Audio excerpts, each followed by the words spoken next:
Hi, my name's Scott and I'm a food photographer based in the UK. We've just finished a really busy stint of shooting in the studio and we've had a real mix of clients coming in with very different requirements. There's been a lot of styling going on and I thought this would be a great opportunity to show exactly what's kept in my styling kit, why it's in there and how we use it.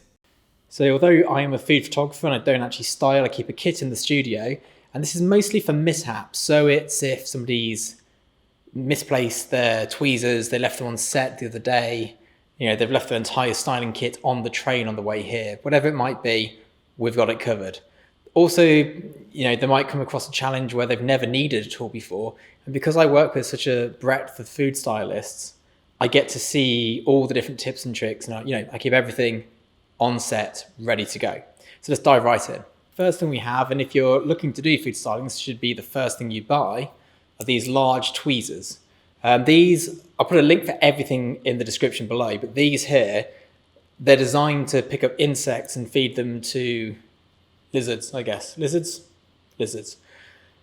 They're really useful. You can get anything to prise it out or to move something, or as we were doing this week, we had to move dog food around and I didn't want my hands to smell of dog food.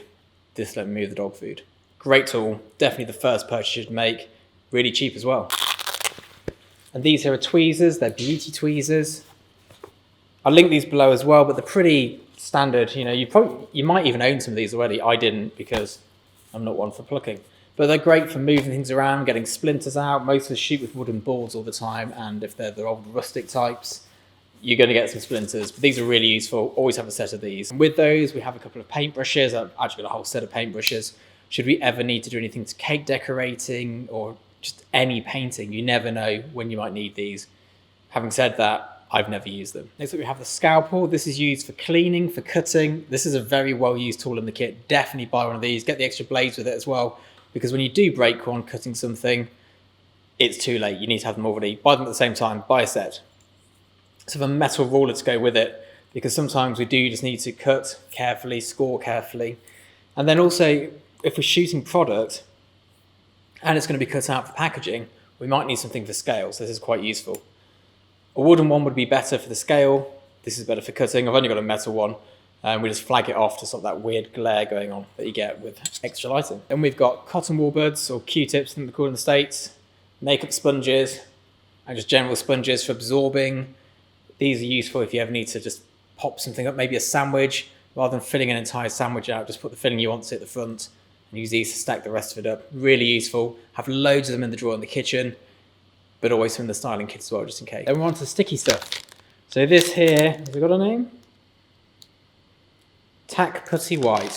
It's white blue tack. Sometimes you need white. This is really useful. Failing that, we have the standard blue tack. It's pretty cheap, pretty affordable. Always have lots of it. It is so useful, especially if you're doing something where you know you're going to have to retouch the image later. And maybe you're going to want to move some items around.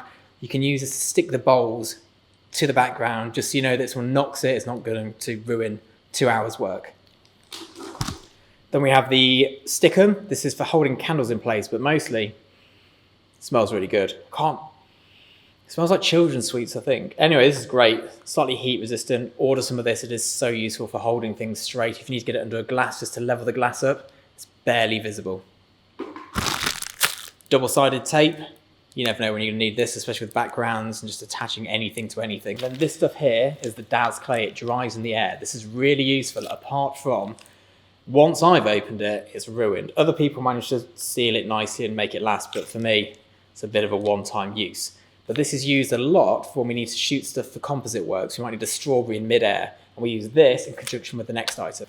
You can pop your strawberry or whatever, maybe on one end. You get your wire cutters, snip off the length, and there you go, stick it into the putty, all good. And then we've got some tweezers here as well, which live with the wire cutters, but just useful sometimes.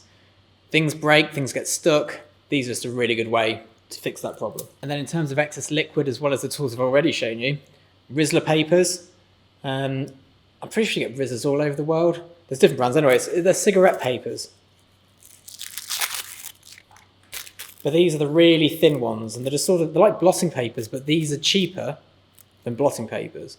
Also, there's always somebody leaving a pack of them after a shoot, so if you leave them here, this is what they get used for. And we've got a syringe, great for extracting, but also for adding those gooey centres to things. get a set of these and get some needles for it as well. It's not like drug using syringes and needles, very different thing. You can get them on Amazon. I'll link these below. And then the pipettes. I thought I was buying 10 of these, but I bought 10,000. Since then, I've been really blasé with them. I seem to be down to 10. So yeah, if you buy in bulk, don't do what I do and just give them away and use them willy-nilly.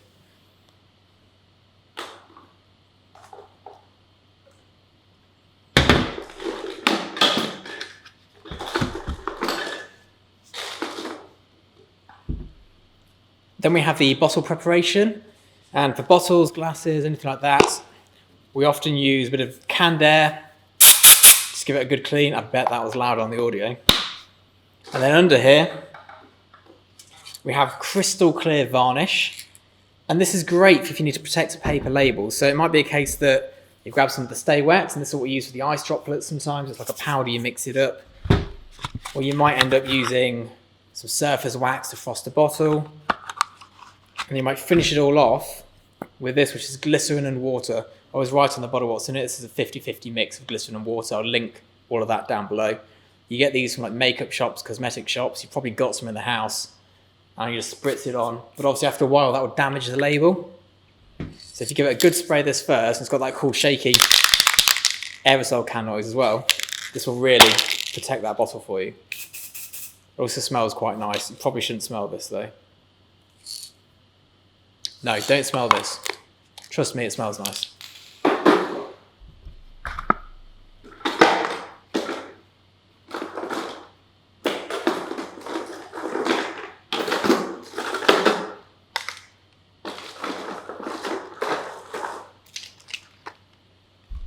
And then the last few items I'm going to show you today, a lint cleaner. Sometimes we have to throw someone's hand in set, or one of the cloths or tablecloths gone a bit grubby. These are really useful, just peel it away as you go. This is part of a blowtorch. I've never used this, I've never seen it be used. Actually, I've seen it be used once to cook steak. But I just really wanted one, and because I'm a boy and I like fire, it seemed like a good purchase at the time. Then I have a myriad of scissors, all different shapes, sizes, and different reasons for having them. There's about 20 pairs in the studio. I remember my mum always going mental at me for using her dressmaking scissors on paper. I was just like, scissors are scissors. Scissors are not scissors. It's a lot of the word scissors in quick succession. Get the right scissors for the job, buy a good set of scissors, and make sure nobody steals them. And then because I was using scissors for the wrong, I'm not sure I can fit scissors in here anymore, for the wrong application, this here is a circle cutter. And this is more of a photography sort of trick.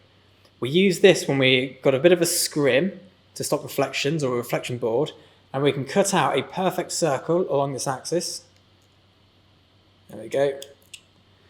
To post the lens through it rather than trying to use scissors and making a right botched job of it. This is really useful. I don't know where you can get this from. I found it in some random shop. I'm sure they have a proper name which isn't circle cutter, although it does seem like a good name. Get some of these. And the last thing I have in here, because I shoot on location a lot as well, is a backup for me in case I make a mistake. This trigger here will fire almost anything I own in a very basic monkey say, monkey do kind of way. And I leave it in here just in case we turn up and I've left all of my triggers in a trigger bag back at the studio. Definitely worth having some little backups in there, maybe a memory card or a spare battery. It's always worth slightly cross-contaminating your packaging. So that's the main of So generally speaking, that's what goes in there. There's a few other little bits and tricks and trinkets. And there's a whole load of other stuff in the studio that I use for styling. We've got boxes of cleaning products, but to go through the whole lot would be so long and tedious. This is sort of like the highlights of my styling kit. This is what you need to get going if you're looking at putting a kit together. And then I've just popped it in a toolbox. I hope that video was of use to you. I'm going to be putting out content hopefully 2-3 times a week, and I'm going to try and offload all the information I have from being a photographer for the last decade onto YouTube so that other people can benefit from it as well.